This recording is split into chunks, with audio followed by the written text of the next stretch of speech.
तो इसमें इसका सबसे पहला जो टाइप है वो होता है विस्तार। विस्तार कैसे निकालते हैं? विस्तार सबसे बड़ा मत में से जब सबसे छोटे मत को घटाते हैं तो हमें उसे समकमाला विस्तार का पता लग जाता है।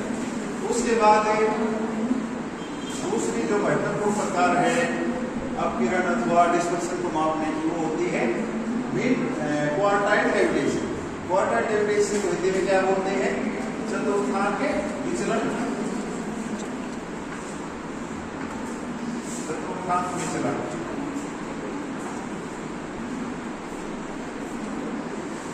चतुर्थांश विचलन की ज्ञात करने के अलग अलग फार्मूले हैं। व्यक्तिगत श्रृंखला में निकालने का अलग प्रकार का फार्मूला होता है और जो अखंडी श्रृंखला है उसमें अलग प्रकार का, और जो खंडी श्रृंखला है उसमें थोड़ा सा डिफरेंस है इसमें। इसके बाद आता है मीन डेविएशन, माध्य से विचलन, समानांतर माध्य से विचलन, ठीक है। उसके बाद में है स्टैंडर्ड डेविएशन अर्थात परमाणु विचलन। अब परमाणु विचलन की खोज किसने की थी? ये कार्ल पियर्सन ने सन 1893 में की थी। उसके बाद रिलेटिव डिस्पर्शन। रिलेटिव डिस्पर्शन का क्या अर्थ हुआ? एक मत दूसरे मत की तुलना में कितना दूरी के ऊपर स्थित है, ठीक है। छठा है इसमें लोरेंज कर्व। लोरेंज कर्व में क्या होता है? हम ग्राफ की विधि का इस्तेमाल करके अपकिरण अंकों के विस्तार को इसमें दिखाते हैं कि कोई मत अपने मीन से उसकी औसत से कितने दूरी के ऊपर स्थित है। और साथ वाला जो है लोकेशन एनालिसिस, इसमें हम किसी एक पद के उस समकमाला में जो स्थिति होती है उसके बारे में अध्ययन करते हैं। तो हमारा जो टॉपिक चल रहा था डिस्पर्शन ऑफ टाइम में, हमने विस्तार रेंज वाला सीख लिया। उसके बाद हमारा जो मेन जो टॉपिक चल रहा है वो है चतुर्थांश विचलन। अब इसमें क्या होता है चतुर्थांश विचलन में? कोई भी एक समकमाला की कोई भी अंकों की श्रेणी है उसको हम 4 भागों में डिवाइड कर सकते हैं। जैसे जो सबसे पहले जो चतुर्थांश विचलन होते हैं वो 3 ही होते हैं। सबसे पहला प्रथम चतुर्थांश विचलन जिसमें पहले की 25 संख्याएं शामिल होती है। दूसरा चतुर्थांश विचलन कौन सा होता है? दूसरा चतुर्थांश विचलन होता है 50%, किसी भी समकमाला का 50%। इसके बाद जो तृतीयक विचलन होता है वो होता है 75%, जिसमें किसी भी समकमाला के किसी 10% अंक उसमें आ जाते हैं। इसमें इसका दूसरा नाम क्या है? 50% वाले का माध्यिका भी है। और प्रथम चतुर्थांश विचलन में 25% आ जाता है। और जब हम ये बोलते हैं तृतीयक जो चतुर्थांश विचलन है उसमें कहाँ से कहाँ तक की संख्याएं आ जाएंगी, तो उसमें पहले चौथे भाग को छोड़ के लास्ट से 75% तक की जो संख्याएं हैं वो आ जाती हैं। अब इसके फार्मूले देखते हैं। क्या फार्मूला बताओ एक बार। चतुर्थांश विचलन निकालने का फार्मूला है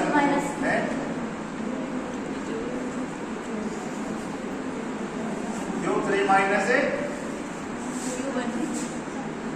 Q1 बटे में 2 ही फार्मूला है। तो अब इसकी जो प्रथम विधि है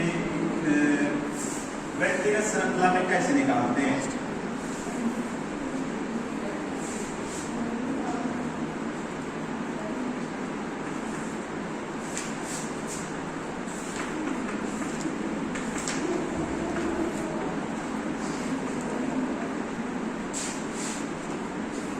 बताओ क्या बताया था? व्यक्तिगत श्रृंखला कौन सी होती है? Q1 निकालना पड़ेगा। जैसे 3 प्रकार की श्रृंखलाएं होती है। पहली श्रृंखला होती है व्यक्तिगत श्रृंखला, दूसरी श्रृंखला होती है खंडित श्रृंखला, तीसरी श्रृंखला होती है सतत अथवा कंटिन्यूअस श्रृंखला। तो अंकों की वो श्रेणी जिसमें कोई फ्रीक्वेंसी नहीं दी होती, खाली रकमें दी होती है ना, वो होती है व्यक्तिगत श्रेणी। तो उसका फार्मूला क्या है? उसका फार्मूला सीधा यही है। था Q3 माइनस Q1 बटे में 2। इसके लिए हमें सबसे पहले क्या ज्ञात करना पड़ता है, Q1 ज्ञात करना पड़ता है। Q1 ज्ञात करने का फार्मूला आपको पता है, जो मीडियन वाला जो फार्मूला था ना, उसमें थोड़ा सा हमने डिफरेंस कर दिया था। जैसे n प्लस 1 बटे में 4, उसमें क्या आता था n प्लस 1 बटे में 2 क्या आता था। तो ये है Q1 ज्ञात करने का।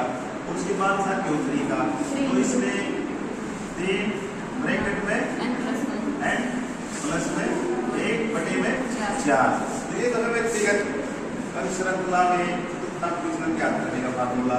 उसके बाद जो दूसरा जो फार्मूला है, दूसरी जो श्रेणी होती है जिसको हम खंडित श्रृंखला के नाम से भी जानते हैं, उसमें भी आपका यही फार्मूला काम दे जाएगा। लेकिन उसमें आपको क्या करना होगा कि आपको सिर्फ जो डेटा दिया है वैसा तो फ्रीक्वेंसी दी होती है उसमें, तो इसमें कोई फ्रीक्वेंसी नहीं होती। तो उसमें सबसे पहले जैसे आपने माध्यिका निकालने सीखी थी, माध्यिका निकालने में जब खंडित श्रेणी आती थी ना, तो उसमें हम क्या करते थे, सबसे पहले हम कम्युलेटिव फ्रीक्वेंसी ज्ञात किया करते थे। तो जब आप लोग खंडित श्रृंखला में चतुर्थांश विचलन निकालोगे तो फार्मूला तो यही लगेगा, लेकिन उसमें आपको उससे पहले CF ज्ञात करने पड़ेगी। उस जो फ्रीक्वेंसी दी है ना आंकड़ों की, उसकी आपको CF ज्ञात करने पड़ेगी, और वो CF इतना ही काम हो, उसमें बाकी फार्मूले यही लग जाएंगे। जैसे आप ये ज्ञात कर लोगे कि मान लो ये 2 आ गया, ये 4 आ गया, उसके बाद हमने हमारा जो फार्मूला था भाई Q3 माइनस Q1 बटे में 2, इसे जब आप इसमें रखोगे तो आप इसको निकाल लोगे। उसके बाद इसमें तीसरा जो फार्मूला लगेगा सतत श्रेणी अथवा कंटिन्यूअस श्रेणी में चतुर्थांश विचलन ज्ञात करना। तो इसमें क्या था,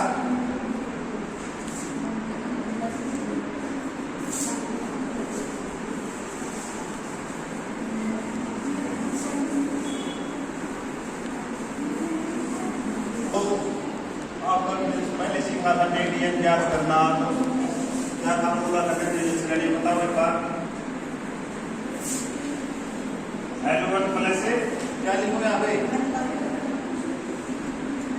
n बटे माइनस CF बटे में फ्रीक्वेंसी गुणा में I क्लास इंटरवल।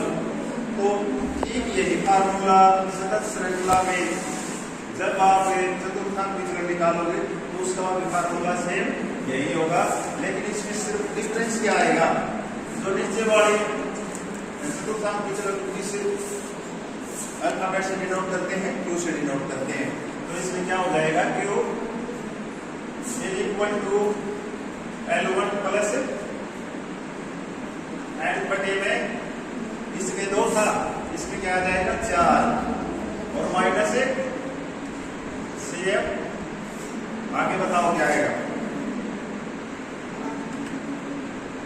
तथा श्रेणी में चतुर्थांश विचलन ज्ञात करेंगे, क्या लिखते हैं बताओ।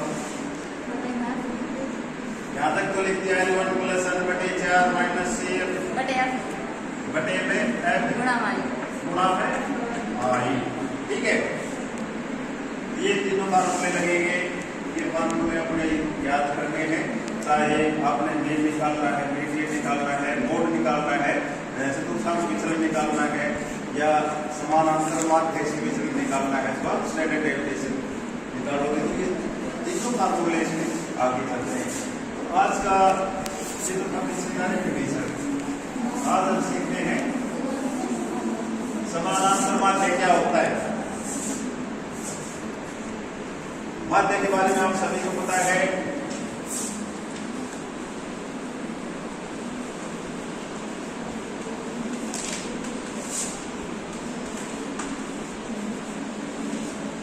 डेविएशन या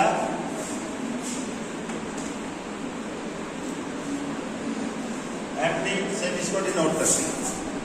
ठीक है, अब ये क्यों निकाला जाता है,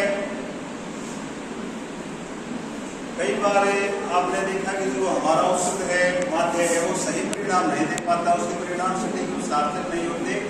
विभिन्न अंकों की अपने मध्य से दूरी होती है वो अलग अलग होती है, और हमें दो अंकों के बीच की दूरी का भी सही ज्ञान नहीं होता। तो इसके लिए हम मीन डेविटेशन या समानांतर माध्य निकालते हैं। समानांतर माध्य से विचलन या एमडी कह लो, मीन डेविटेशन कह लो, इसमें क्या होता है जो निकालना क्या हो जाता है भाई, कोई भी अंक अपने माध्य से कितनी दूरी के ऊपर स्थित है और दो अंकों के बीच में क्या दूरी है, ये ज्ञात करने के लिए हम मीन डेविटेशन या एमडी निकालते हैं। अब इसमें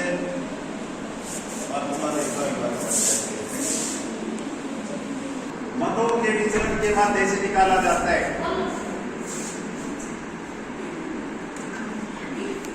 सामान्य माध्य किसी भी केंद्रीय प्रवृत्ति के औसत से उसके मदों के विचलन का के औसत से निकाला जाता है। ठीक है भाई, जैसे हमारा मान लो ये औसत और संख्याएं है, इसको हमने मान लिया क्या, और हमारी संख्याएं है 2 है, 5 है, 10 है, 20 है, कुछ भी है, उनका औसत से 50। तो हमें सामान्य विचलन के द्वारा ये देखना है कि इन अंकों की अपने माध्य से दूरी कितनी है और इन अंकों के परस्पर बीच की दूरी कितनी है, हमें ये भी पता करना है। तो इसके लिए हम सबसे पहले माध्य निकालेंगे। माध्य निकालने के बाद उस माध्य से हम इन अंकों का औसत विचलन निकालेंगे, वो कितनी दूरी के ऊपर स्थित है, तब वो हमारा सामान्य माध्य विचलन कहलाएगा। ठीक है, अब इसका फार्मूला क्या होता है, एमडी का फार्मूला है टोटल एक्स बार बटे में फैक्टर। अब आप देख लो ये तो ये का फार्मूला है, ऐसे ही है, लेकिन आगे चल के सिग्मा डी बटे में एन या x माइनस एक्स बार बटे में एन, ये फार्मूला। अब इसमें क्या है भाई, कैलकुलेशन करते समय कई बार कैलकुलेशन में माइनस के चिन्ह आते हैं, तो हम उसका ध्यान रखते हैं कि माइनस वाले संख्या माइनस में जोड़ेंगे तो माइनस ही आगे चलता जाएगा। लेकिन जो समानांतर माध्य से विचलन होता है उसमें हमें प्लस या माइनस चिन्हों का कोई ध्यान नहीं देते, उस पूरी श्रृंखला को एलिमिनेट करते, उसको हम पॉजिटिव में लेते, माइनस में है ना तो उसको भी हम पॉजिटिव में मानेंगे। ठीक है, इसके बाद देखते हैं उदाहरण।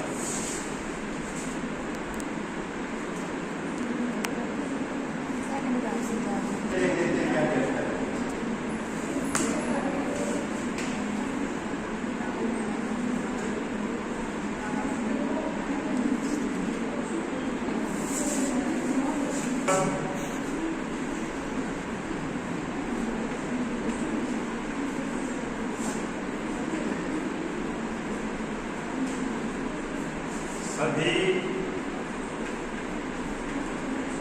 मदों को x मानिए। ठीक है, उसके बाद दूसरा प्रश्न, इसमें सेकंड स्टेप क्या होगा, सभी मदों का हम क्या करेंगे,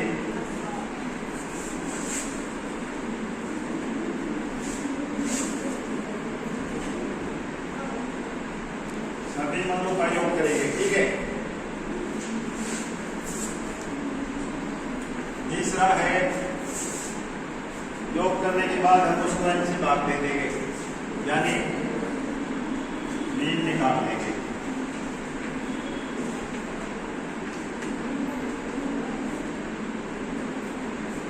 चौथा पद है इसमें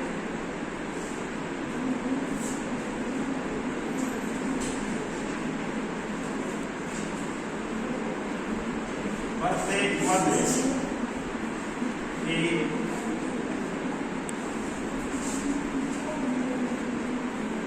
माध्य से दूरी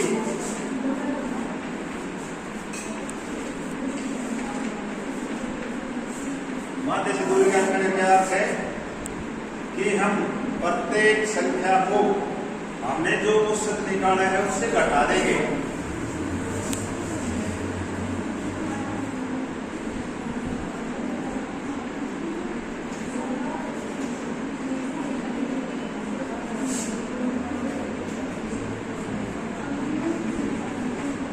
डिफरेंस का योग करेंगे और n का क्या है, टोटल नंबर ऑफ संख्याएं कितनी है, 5 है, 10 है, 20 है, से